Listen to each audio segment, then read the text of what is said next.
She had recently started working at Village Inn restaurant, was closing, was giving another another kid a ride home, and that's when the accident occurred.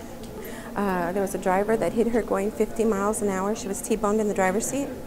And we were driving down Copia, and then I woke up in the hospital basically with a room full of people looking down on me, almost crying, and me wondering what happened.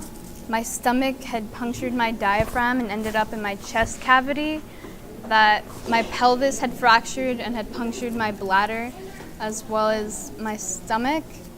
And I think it wasn't until we had actually had the surgeons come out and say everything's going to be okay that I think just the wall of tears just hit me, and the realization of how close we came to losing Bella and how serious and how long the road ahead was going to be for her recovery.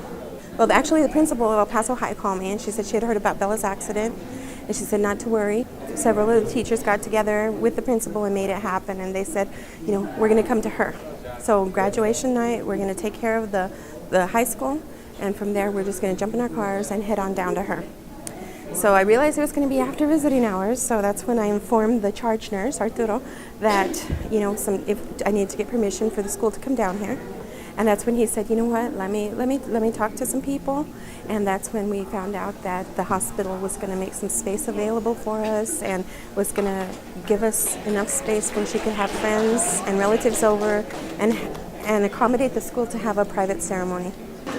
And now I certify that this graduate has met all of the graduation's requirements by the Southern School Board, by the state of Texas, by the El Paso Independent School District, and I would like to call forward Isabella Uribe. Congratulations.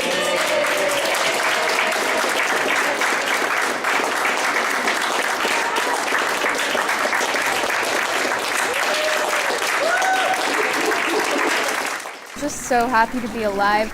I had kind of already come to terms with the fact that I wasn't going to get to participate in graduation, but when my principal actually came to the hospital to visit me, and she said that she was going to make any accommodation she could, it made me really happy. They have been so kind, and the fact that they're letting me have my graduation here, they went out of their way to let me use the cafeteria. Everyone has just been so helpful, and I've really made bonds with the nurses actually. When I was rolling myself down here, a nurse that I had 2 days ago came up to me and she said, "I'm so proud of you, you look so beautiful." And that really just made me so happy. Since the day of the accident, I haven't seen Bella so excited as she was today. She worked with a physical therapist, and they worked on getting her to the vanity so she could do her own makeup, and she made sure to nap early, and the nurses scheduled her pills so that she could take her nap and be up and not in pain during the ceremony. So I'm really, really excited, and I'm very, very grateful to both the school and the hospital for really going out of the way.